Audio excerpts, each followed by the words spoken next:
So we'll start from there. There weren't two of those three things against you. I wonder which two. I met Mildred Jefferson, I believe it was in 1982.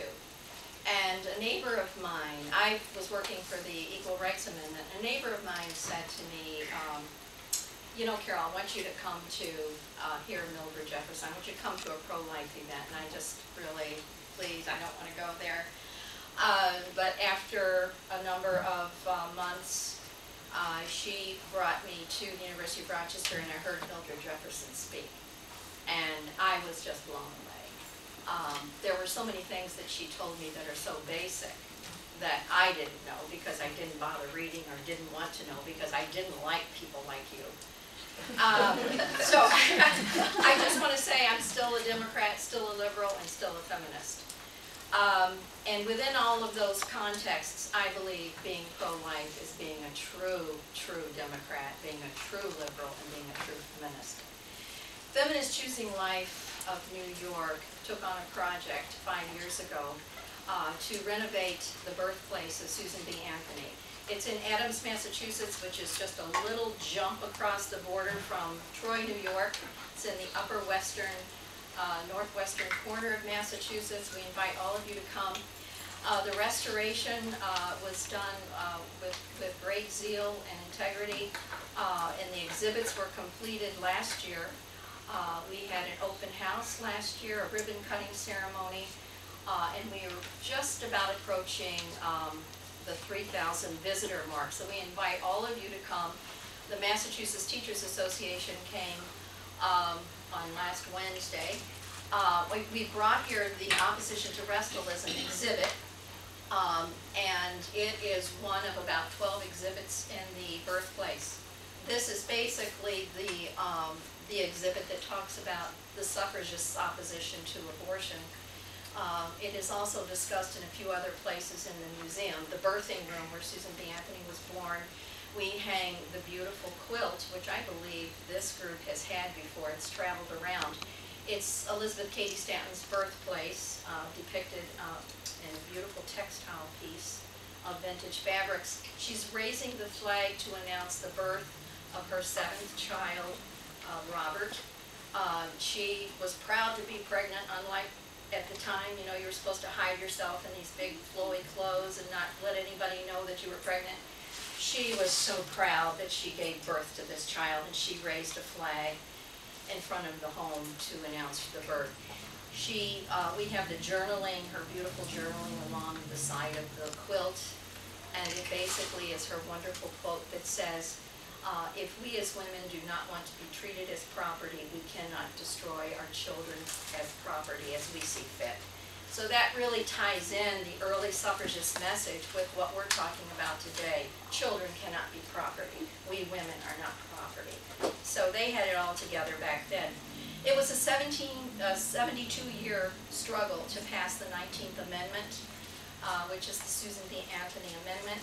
And why in the world would this take so long? Gosh, how complicated is it? There were anti-suffrage organizations that claimed that the female brain was of inferior size. Others claimed that women did not possess a soul. Humorous postcards, which the Birthplace has a wonderful collection of, portrayed women taking too long to get all their petticoats on to get to the polls. Some newspaper editorials just simply said, well, women were going to vote the way their husbands told them to anyway, so it didn't really make any difference. But the most predominant accusation about women in government and politics related to motherhood and family life. Would freeing women to participate in government and politics put at risk the care of children? This was a very legitimate question. In other words, could the rights of both women and children coexist? Suffrage leaders took very seriously these portrayals of power and domination by their opponents, as they should have. They exercised their greatest skill in combating this perception that they would abandon their children. You might have seen, well, you all know the J. Montgomery flag depiction of Uncle Sam Wants You. He also, in 1912, did another poster of a woman holding a child, and it said, "All women bring voters into the world." And that was the suffragists' banner. They wanted them to know that they were women first and mothers first before they were suffragists. This was made very apparent in their opposition to Restalism. And this was the term given to abortion and named after the most infamous abortionist, Madame Resto, in New York City. Anthony's publication spoke about this many times. Her publication was short-lived, only 2.5 years. Suffrage leaders saw opposition to antenatal murder, feticide, as an opportunity to clear their name of unfair accusations against them by anti-vice squads who believed the decadence of the Victorian era lay at the women's independence movement. By opposing abortion, but opposing abortion was more than a political strategy. And even today, women, feminists today who are pro-choice will say, well, of course they're not going to be in favor of abortion in the middle of the 19th century. This would be suicide. Of course it would have been suicide. But it was also support for a human right, a right that was integral to their own. Anthony refused abortion advertisements in the 1868 inaugural edition of the Revolution, and that policy was repeated over 20 times. Unlike other newspapers of the day, her newspaper took the high ground and refused to support money, that is advertisements for abortion, over what was for the moral good. Anthony, in 1875, her Chicago speech actually compared abortion with wife murder. You can believe it. Not one known suffrage leader ever supported abortion. Even the free love advocate Victoria Woodhull condemned murdering children before they were born, while yet in the womb, in her 1874 Slaughter of the Innocents article. While the revolution, and this is what we get, we've heard all the arguments from the pro-choice feminists. Well, it's because they never really talked about abortion. Abortion was not a big issue back then. Well, because of Madame Resto, and because it was situated right at the time when Anthony published her newspaper, The Revolution, between 1868 and 1870, many different issues were discussed in that newspaper. Predominantly, the issue of suffrage was discussed. That was their main issue. However, they discussed issues such as anti-imperialism, dress reform, anti-capital punishment, and vegetarianism. Class and poverty were addressed nearly 75 times in those 120 issues. Racial injustice 31 times. Abortion, however, was addressed 110 times. So it was not just an incidental. It was not that you can say that we picked these quotes and put them out of context. We did not. We in the museum have one of the largest collections of the Revolution in the country. So we were able to really index the revolutions. We had some interns do this for us. Wonderful work for them and for us. So the Revolution supported the arrest, not just condemned Madame Resto. They supported her arrest and decried the horrible crime of child murder, is what they called it. What our opponents will say is that, well, Madame Resto would kill people because it was unsafe for women to have an abortion. This is what they will come back and say to us.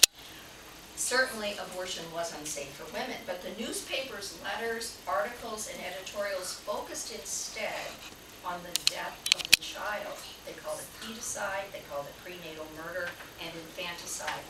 Never once have we found in the Revolution any reference to the death of the woman from unsafe abortions. The Revolution in 1970 eulogized one of the first women medical doctors, Charlotte Lozier. She and Elizabeth Blackwell were dear friends. Elizabeth was the first physician. She graduated from Geneva College.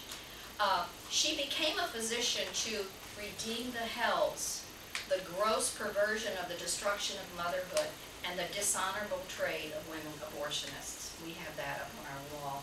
19th century women had limited work opportunities, were condemned for sex outside of marriage, and had few birth control options. Many would say today that those would be reasons for suffragists to support abortion. However, they universally condemned it. It's a legitimate question to ask today, and our docents are asked this all the time, but surely Anthony would not support abortion today. And we instruct our docents to not really get into contemporary opinions because we are a historical institution. But let's just speculate for a minute. One suffragist that we could maybe look at, whose life spanned the passage of the 19th Amendment and Roe versus Wade, gives us a clue. She was not just one of many of the suffragists, but rather the young, militant leadership person who was Alice Paul herself. She took Anthony's place after Anthony died, and she ushered in the passage of the 19th Amendment. She also led New York City parades. She led women to jail. Some of you might have seen Ironclad Jaws. That is the story of Alice Paul. Alice was not finished in 1920 when the passage of the amendment took place.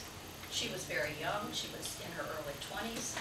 She knew that women needed equality in the workplace and in education, so that in 1923, she actually wrote the Equal Rights Amendment. Those very same words were the same amendment that took place, and it takes 50 years to ratify an amendment. You can have an amendment on your books you can work for it for 50 years. After 50 years, that ratification of that amendment did not pass, and so they extended it. The final ratification failed in 1980. Her long life allowed us to witness the destruction of the goal of the Equal Rights Amendment by the National Organization of Women's focus on abortion rights. A right that she saw no place in for women in society, and she called it the ultimate exploitation of women. The nail in the coffin for the ERA was Roe versus Wade in that decision. In 1976, the National Organization of Women actually succeeded in, they succeeded in having the Congress reject an amendment that would exclude abortion from the ERA. Do you all remember that? Horrible times. Some of us are old enough to remember that. But they refused to exclude abortion from the ERA because of the National Organization of Women's advocacy.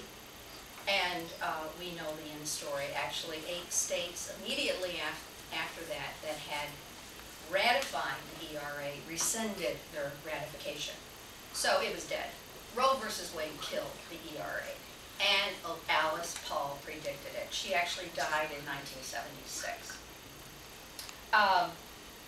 What she said in an interview with the Heritage magazine, which is a magazine of local, county, and state government, she said, "Whatever in the world does abortion have to do with our rights?